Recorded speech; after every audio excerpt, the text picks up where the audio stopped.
പെണ്ണ് കാണല് ഞങ്ങളുടെ കല്യാണത്തിന് അങ്ങനെ പെണ്ണ് കാണലായിട്ടൊരു കല്യാണം ഉണ്ടായിട്ടില്ല. ഞാൻ ദുബായിലായിരുന്നു, ഫോട്ടോ കണ്ട് അങ്ങോട്ട് കൊണ്ട് ഇഷ്ടപ്പെട്ടു. പിന്നെ നാട്ടിലേക്ക് വരുന്നു, കല്യാണത്തിന് നിക്കാഹിൻ്റെ ഒരു 5-6 ദിവസം മുമ്പ് ഒന്ന് ജസ്റ്റ് അവരുടെ വീട്ടിൽ പോകുന്നു, ഇറങ്ങുന്നു, അത്രയേ ഉള്ളൂ. പെണ്ണ് കാണൽ ചടങ്ങായിട്ടൊന്നും വലിയ ഇതൊന്നും ഉണ്ടായിട്ടില്ല. പിന്നെ എനിക്ക് ഭയങ്കര ടെൻഷനായിരുന്നു ആ ലൈഫ്. പിന്നെ ഞാൻ കാരണം നമ്മുടെ സ്വന്തം. ഹായ് ഹലോ അസ്സലാമു അലൈക്കും, welcome back to my channel. Jasi social media ഉപയോഗിക്കുന്ന ഒട്ടുമിക്ക പേർക്കും അറിയാവുന്ന ഒരാളാണ് ജാസി എന്ന് പറയുന്നത്. ജാസിയെ കുറിച്ചിട്ട് കൂടുതലായിട്ട് നമ്മളൊന്നും പറഞ്ഞു തരേണ്ട ഒരു ആവശ്യമൊന്നുമില്ല. ആളൊരു ട്രാൻസ്ജെൻഡർ ആണ്, അത് ഒട്ടുമിക്ക എല്ലാവർക്കും അറിയാവുന്ന കാര്യമാണ്. കഴിഞ്ഞ ദിവസം ഈ ജാസിയുടെ ഒരു ഇന്റർവ്യൂ നടന്നിട്ടുണ്ടായിരുന്നു, അത് ഞാൻ കണ്ടു. അതിൽ ചില ഭാഗങ്ങൾ എനിക്കാണെങ്കിൽ അത്രയ്ക്ക് അങ്ങോട്ട് യോജിക്കാൻ കഴിയാത്ത കുറച്ച് കാര്യങ്ങൾ അതിനകത്ത് പറയുന്നുണ്ട്. അതിൽ പറയുന്നത് ഒരു പെൺകുട്ടിയുടെ ജീവിതം തൊലച്ചിട്ട് വന്നിട്ട് ഇങ്ങനെ വന്നിരുന്ന് മെഴുകുന്നു. ബാക്കി എന്തും ഓക്കെ, ട്രാൻസ്ജെൻഡർ ആണ്, അതെല്ലാവരും അംഗീകരിച്ച്, അത് ആർക്കും ഒരു കുറ്റമോ കുറവോ ഒന്നുമല്ല. പക്ഷെ ഒരു പെൺകുട്ടിയുടെ ജീവിതം തൊലച്ചിട്ട് വന്നിരുന്നിട്ട് ഇങ്ങനെയൊക്കെ മെഴുകുന്നത് കേൾക്കുമ്പോൾ നമുക്ക് സ്വാഭാവികമായിട്ടും നമുക്ക് അതിനോട് പ്രതികരിച്ചു പോകും. ഒരു പെൺകുട്ടിയെ, അതായത് കല്യാണം കഴിച്ചിട്ട് 1 മണിക്കൂറായാലും ഒരു ദിവസമായാലും 1 മിനിറ്റ് ആയാലും അത് കല്യാണം കഴിച്ചിട്ട് ആ പെൺകുട്ടിയെ ഉപേക്ഷിച്ചിട്ട് ആ പെൺകുട്ടി രണ്ടാമത് കല്യാണം കഴിക്കുവാണെങ്കിൽ അത് രണ്ടാം കെട്ടുകാരിയെന്നേ പറയത്തുള്ളൂ. പ്രത്യേകിച്ച് ഒരു പെണ്ണ് രണ്ടാം കെട്ടുകാരി ആയാല് അവളുടെ വിവാഹം നടക്കാൻ വളരെ പാടാണ്. അടുത്തൊരു വിവാഹം നടക്കാൻ ഒരുപാട് ബുദ്ധിമുട്ടേണ്ടി വരും. ആ ജാസി ആ പെൺകുട്ടിയോട് ചെയ്തൊരു തെറ്റ് ഇപ്പോഴും ജാസിക്ക് മനസ്സിലാവുന്നില്ല. ഞാനൊരു തെറ്റും ചെയ്തിട്ടില്ല എന്നും പറഞ്ഞിട്ട് വന്നിരുന്ന് മെഴുകുവാണ്. ചെയ്തത് വളരെ തെമ്മാടിത്തരം എന്നേ പറയാൻ പറ്റത്തുള്ളൂ. ഒരിക്കലും കല്യാണം കഴിച്ചിട്ട് ആ പെണ്ണുമായിട്ട് നല്ല രീതിയിൽ ജീവിക്കാൻ കഴിയില്ല എന്ന് നല്ല രീതിയിൽ അറിയാമായിരുന്നു. എന്നിട്ട് ആ പെൺകുട്ടിയോട് ചെയ്തത് തെമ്മാടിത്തരം എന്നേ നമുക്ക് പറയാൻ പറ്റത്തുള്ളൂ. കമന്റ്സിൽ ഞാൻ ഇങ്ങനെ ഈ ഒരു കല്യാണ വിഷയം ഇത് കുറെ മുമ്പ് പറഞ്ഞ കാര്യം. അപ്പൊ ആ സമയത്ത് അതിന്റെ കമന്റ്സ് എടുത്ത് നോക്കുന്ന സമയത്ത് ഒരു പെണ്ണിന്റെ ജീവിതം കളഞ്ഞുവൻ അങ്ങനെയുള്ള കുറെ. ജാസി ട്രാൻസ്ജെൻഡർ ആയതുകൊണ്ട് ഒരിക്കലും കുറ്റം പറയല്ല കേട്ടോ. ശരിക്കും പറഞ്ഞ ഒരു പെൺകുട്ടിയുടെ ജീവിതം തകർത്തത് കൊണ്ട് പറഞ്ഞു പോവുകയാണ്. ഏതൊരു പെണ്ണിന്റെ ആയാലും ഒരുപാട് നാളത്തെ സ്വപ്നങ്ങളും പ്രതീക്ഷകളും ഒക്കെയാണ് വിവാഹം എന്ന് പറയുന്നത്. ഒരുപാട് പ്രതീക്ഷയോടെ ആ വിവാഹത്തിലേക്ക് കടന്നു വരുമ്പോ ആ ഒരു നിമിഷം, ആ ഒരു വിവാഹത്തിന്റെ അന്ന് തന്നെ അത് ഫെയിലായി പോയി എന്നറിയുന്ന ആ ഒരു നിമിഷം ഉണ്ടല്ലോ, അത് ഏതൊരു പെണ്ണിനും സഹിക്കാൻ കഴിയുന്നതിന് അപ്പുറമായിരിക്കാം. അതുകൊണ്ട് പറഞ്ഞു പോവാണ്. അല്ലാതെ ട്രാൻസ്ജെൻഡർ ആയതിന്റെ പേരിൽ ഒരിക്കലും ഞാൻ കുറ്റപ്പെടുത്തിയോ പരിഹസിക്കുകയോ ഒന്നും ചെയ്യുകയല്ല. അത് അവരവരുടെ ഹോർമോണിന്റെ പ്രശ്നമാണ്, അത് നമ്മുടെ സമൂഹത്തിൽ അവർക്കും ജീവിക്കണ്ടേ. പക്ഷെ അതെല്ലാം അറിഞ്ഞിട്ട് ഈ ഒരു പെൺകുട്ടിയെ ചതിച്ചത് കൊണ്ട് നമ്മളെല്ലാവരും ആരായാലും പറഞ്ഞു പോകും. ആ ഒരു കുടുംബത്തിന്റെ കണ്ണുനീര് എന്തായാലും തെറ്റ് തന്നെയാണ്. പെണ്ണിന്റെ ജീവിതം കളഞ്ഞു എന്ന് എനിക്ക് തോന്നുന്നില്ല. കാരണം ഞാൻ ആ കുട്ടിനെ നിക്കാതെ കഴിഞ്ഞ് കുറച്ച് ഗ്യാപ്പ് ഉണ്ടായിരുന്നു. അപ്പൊ ആ കുട്ടി +1 +2 പഠിക്കായിരുന്നു. പിന്നെ ഡിഗ്രി കംപ്ലീറ്റ് ചെയ്തു, ഡിപ്ലോമ കോഴ്സ് ചെയ്തു. ഇതൊക്കെ ഞാൻ തന്നെ ചെയ്തത്. പിന്നെ ആ ചെയ്യിച്ചതും പിന്നെ നമുക്ക് മന്ത്ലി അവർക്ക് മാസം പേയ്മെന്റ് കൊടുക്കണമല്ലോ നിക്കാതെ കഴിഞ്ഞു. അങ്ങനെ അത്യാവശ്യം ഹെൽപ്പും കാര്യങ്ങളൊക്കെ ചെയ്തിട്ടുണ്ട്. പിന്നെ ഡൈവോഴ്സ് ചെയ്ത സമയത്തും ഞങ്ങൾ അത്യാവശ്യം നല്ലൊരു എമൗണ്ട് കൊടുത്തിട്ടാണ് മ്യൂച്വൽ അണ്ടർസ്റ്റാൻഡിങ്ങിൽ പിരിയുന്നത്. പിന്നെ ഞങ്ങൾ കൊടുത്ത സ്വർണ്ണങ്ങളെല്ലാം ഞങ്ങൾ തിരിച്ച് അങ്ങോട്ട് തന്നെ കൊടുത്തു. അതായത് ഞങ്ങൾ കൊടുത്ത മെഹർ കൊടുത്ത അതൊന്നും ഞങ്ങൾ തിരിച്ചു വാങ്ങിയിട്ടൊന്നുമില്ല. അതൊക്കെ നമ്മൾ കൊടുത്തു. കാരണം ആ കുട്ടിക്ക് നാളെ ലൈഫ് ഉണ്ടായാൽ അത് ബെറ്റർ ആയിക്കോളും എന്ന് വിചാരിച്ചാൽ ഉമ്മ പറഞ്ഞാൽ അതൊന്നും വാങ്ങണ്ട, ഒക്കെ അവൾക്ക് കൊടുത്തേക്കുന്നത്. അപ്പൊ അതുകൊണ്ട് എനിക്ക് ഒരു പെണ്ണോട് ജീവൻ നശിപ്പിച്ചു എന്ന് തോന്നാറില്ല. സപ്പോർട്ട് ചെയ്തേ ഉള്ളൂ. ഞാൻ ഇപ്പൊ കോണ്ടാക്ട് ഉണ്ടോ? ഇല്ല, ഞാൻ കോണ്ടാക്ട് ഇല്ല. ഉമ്മാനെ ഇടക്ക് വിളിക്കാറുണ്ടെന്ന് പറയാം. അതിപ്പോ സെറ്റിൽ ആയോ? കല്യാണം അവള് ഇപ്പോ ഓൾറെഡി വിദേശത്തേക്ക് പോവാണ്. കല്യാണം കഴിഞ്ഞിട്ടില്ല? അല്ല, കല്യാണം കഴിഞ്ഞിട്ടില്ല. ഇനി എനിക്കറിയില്ല. ഞാൻ ചോദിക്കാറൊന്നുമില്ലല്ലോ, എനിക്കറിയില്ല. സർജറി കഴിഞ്ഞിട്ടില്ല എങ്കിലും ജാസി ഒരു സ്ത്രീയെ പോലെ തന്നെയാണ്. ശരിക്കും ജാസി എപ്പോഴും ഇരുന്ന് പറയുന്നുണ്ട്, ഞാനൊരു തെറ്റും ചെയ്തിട്ടില്ല, ഞാൻ വാങ്ങിയ സ്വർണങ്ങളെല്ലാം ആ കുട്ടിക്ക് തന്നെ തിരിച്ചു കൊടുത്ത്. അതുകൊണ്ട് എനിക്ക് ആ കുട്ടിയോട് തെറ്റ് ചെയ്തതായിട്ടൊന്നും തോന്നില്ല. ആ പെൺകുട്ടിയോട് ഞാനൊരു തെറ്റും ചെയ്തിട്ടില്ല എന്നാണ് ജാസി പറയുന്നത്.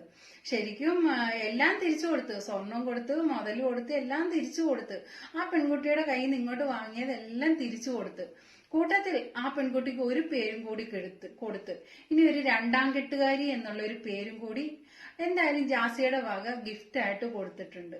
എത്ര നഷ്ടപരിഹാരം കൊടുത്താലും ആ പെൺകുട്ടിയുടെ മനസ്സിനേൽപ്പിച്ച ആ ഒരു മുറിവുണ്ടല്ലോ, അവളുടെ മനസ്സിനേറ്റ ആ ഒരു മുറിവുണ്ടല്ലോ, അത് ഒരിക്കലും മായത്തില്ല. അതും ഫസ്റ്റ് കല്യാണം ആ ഒരു സംഭവിച്ചത് ആ പെൺകുട്ടിയുടെ ജീവിതകാലത്ത് ആ പെൺകുട്ടി മറക്കില്ല. ഒരിക്കലും ആ ഒരു ശാപം അതുണ്ടല്ലോ, അത് ഒരിക്കലും മായാൻ പോകുന്നില്ല. ഇതിപ്പോ ജാസിയെ മാത്രമല്ല കുറ്റം പറയേണ്ടത്, അവരുടെ വീട്ടുകാരും അറിഞ്ഞുകൊണ്ട് ഈ ഒരു കാര്യത്തിന് കൂട്ടുനിന്നത് അതൊരിക്കലും ശരിയായ കാര്യമല്ല എന്നേ എനിക്ക് പറയാനുള്ളൂ. കല്യാണം കഴിക്കുന്നതിന് മുമ്പും ഇപ്പൊ വീട്ടുകാർ കല്യാണം നിശ്ചയിക്കുന്നു, പെണ്ണ് കാണാൻ അങ്ങനെയുള്ള കുറെ ചടങ്ങുകളൊക്കെ കഴിഞ്ഞിട്ടാണ് ലാസ്റ്റാണ് കല്യാണത്തിലേക്ക് എത്തുന്നത്. ഈ സമയങ്ങളിലൊന്നും എനിക്ക് ഈ കല്യാണം വേണ്ട, എനിക്കൊരു പെൺകുട്ടിയെ കല്യാണം കഴിക്കാൻ പറ്റില്ല എന്ന് പറഞ്ഞിട്ട് ഞാൻ ഉമ്മാനോടൊക്കെ പറഞ്ഞിട്ടുണ്ട്. പെണ്ണ് കാണല് ഞങ്ങളുടെ കല്യാണത്തിന് അങ്ങനെ പെണ്ണ് കാണലായിട്ടൊരു കല്യാണം ഉണ്ടായിട്ടില്ല. ഞാൻ ദുബായിലായിരുന്നു, ഫോട്ടോ കണ്ട് അവിടെ കൊണ്ട് ഇഷ്ടപ്പെട്ടു. പിന്നെ നാട്ടിലേക്ക് വരുന്നു, കല്യാണത്തിന്റെ നിക്കാഹിന്റെ ഒരു 5-6 ദിവസം മുമ്പ് ഒന്ന് ജസ്റ്റ് അവരുടെ വീട്ടിൽ പോകുന്നു, ഇറങ്ങുന്നു, അത്രേ ഉള്ളൂ. പെണ്ണ് കാണൽ ചടങ്ങായിട്ട് വലിയ ഇതൊന്നും ഉണ്ടായിട്ടില്ല. അപ്പൊ അതുകൊണ്ട് പിന്നെ എനിക്ക് ഭയങ്കര പേടിയായിരുന്നു. കാരണം ഞാൻ കല്യാണം വരുമ്പോൾ എനിക്ക് ടെൻഷൻ ആയിരുന്നു. കാരണം ഞാൻ കല്യാണത്തിന് ഞാൻ ആളെ പോലെ അഭിനയിക്കണമല്ലോ, ഉള്ളിൽ പെൺ സ്ത്രീ ആണെങ്കിൽ പോലും അഭിനയിച്ച് നിൽക്കണമല്ലോ ആളുടെ മുമ്പിൽ. അപ്പൊ ഞാൻ എന്റെ ഫോട്ടോഗ്രാഫർ എന്നെ അറിയുന്ന ഒരാളായതുകൊണ്ട് അവിടെ ഞാൻ പറയും, എടുക്കുന്ന പോസൊക്കെ ഇങ്ങനെ പെണ്ണുങ്ങളെ ഒരു ബോഡി ലാംഗ്വേജ് ഉണ്ടെങ്കിൽ അതൊക്കെ ഇതാക്കണേ, ആൽബം വരുമ്പോൾ ആണുങ്ങളെ പോലെ തന്നെ വേറിട്ടോ എന്നൊക്കെ പറഞ്ഞിട്ട് അങ്ങനെയൊക്കെയാണ്. ഭയങ്കര ഇന്ത്യൻ ലൈഫ് ഒരു വലിയ സ്റ്റോറിയാണ് പറഞ്ഞ ജീവിതത്തിൽ. അത്രയും അങ്ങനെയൊക്കെയാണ് ഞാൻ കല്യാണത്തിൽ. എൻ്റെ കല്യാണം ഓൾറെഡി ഉപ്പാക്ക് വയ്യ, ഉപ്പാക്ക് ഹാർട്ട് പേഷ്യന്റ് ആയിരുന്നു. അങ്ങനെ ഉപ്പാന്റെ ഒരു നിർബന്ധം ഇതൊക്കെയാണ് വെച്ചിട്ടാണ് പെട്ടെന്ന് കല്യാണം കാര്യങ്ങളൊക്കെ ഉണ്ടായത്. പിന്നെ എല്ലാവരും പറഞ്ഞു കല്യാണം കഴിഞ്ഞതൊക്കെ മാറും, ഒരു പെണ്ണ് കല്യാണം കഴിച്ചാലും കല്യാണം കഴിഞ്ഞാൽ ഇത് മാറും എന്നുള്ളത്. അപ്പൊ അങ്ങനത്തെ സംഭവങ്ങളൊക്കെ ഉണ്ടായതുകൊണ്ടാണ് ഞാൻ പിന്നെ പെട്ടെന്ന് കല്യാണത്തിലേക്ക് വന്നത്. ജാസി പറയുന്നുണ്ട്, വീട്ടുകാരുടെ നിർബന്ധത്തിന് വഴങ്ങിയിട്ടാണ് ഞാൻ കല്യാണം കഴിച്ചതെന്ന്. കാരണം കല്യാണം കഴിച്ചു കഴിഞ്ഞാൽ ഈ സ്വഭാവം മാറുമെന്ന് വീട്ടുകാർ കരുതി. ഈ ജാസിക്ക് തന്നെ അറിയാമായിരുന്നു, എനിക്കൊരു പുരുഷന്റെ ശരീരവും ഒരു സ്ത്രീയുടെ മനസ്സുമാണ്, ഒരിക്കലും ഒരു എല്ലാം തികഞ്ഞ ഒരു പുരുഷനാവാൻ എനിക്ക് കഴിയില്ല എന്ന് ഈ ജാസിക്ക് തന്നെ അറിയാമായിരുന്നു. അതറിഞ്ഞു വെച്ചുകൊണ്ട് എന്തിനാണ് ഒരു പെൺകുട്ടിയെ ചതിച്ചത്? ഒരിക്കലും ഒരു ഭർത്താവാൻ ജാസിക്ക് കഴിയില്ല എന്ന് ജാസിക്ക് നല്ല രീതിയിൽ അറിയാം. അത് അറിഞ്ഞു വെച്ചിട്ട് ഈ വീട്ടുകാരുടെ നിർബന്ധത്തിന് വഴങ്ങിയിട്ട് എന്തിനാണ് ഒരു പെൺകുട്ടിയെയും ആ കുടുംബത്തിനെയും കണ്ണീരിലാഴ്ത്തിയത്? അതുകൊണ്ട് എന്ത് പുണ്യമാണ് ഈ ജാസിക്ക് കിട്ടിയത്? ആ പെൺകുട്ടിയുടെയും വീട്ടുകാരുടെയും ശാപം അല്ലാതെ മറ്റെന്തെങ്കിലും കിട്ടിയോ? എന്തായാലും ആ പെൺകുട്ടിയോട് ചെയ്തത് അത് വളരെ വളരെ വളരെ ക്രൂരതയെന്നേ പറയാൻ പറ്റുള്ളൂ.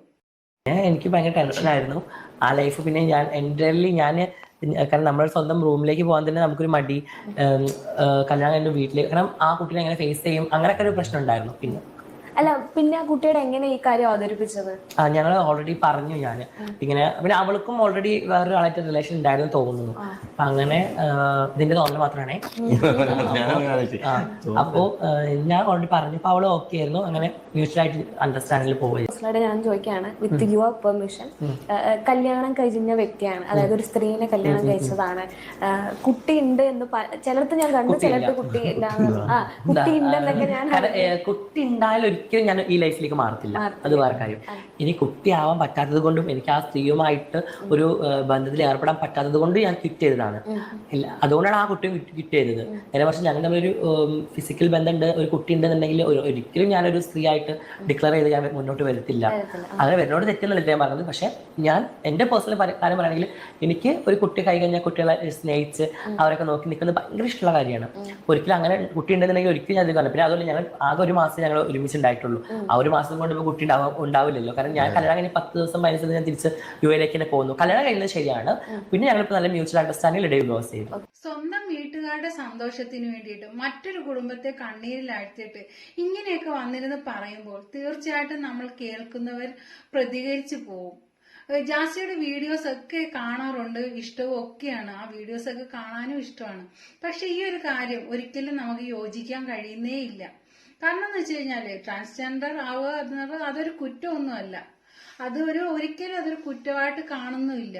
പക്ഷേ ആ പെൺകുട്ടിയോട് ചെയ്തത് ഒരു ക്രൂരതയായിപ്പോയി.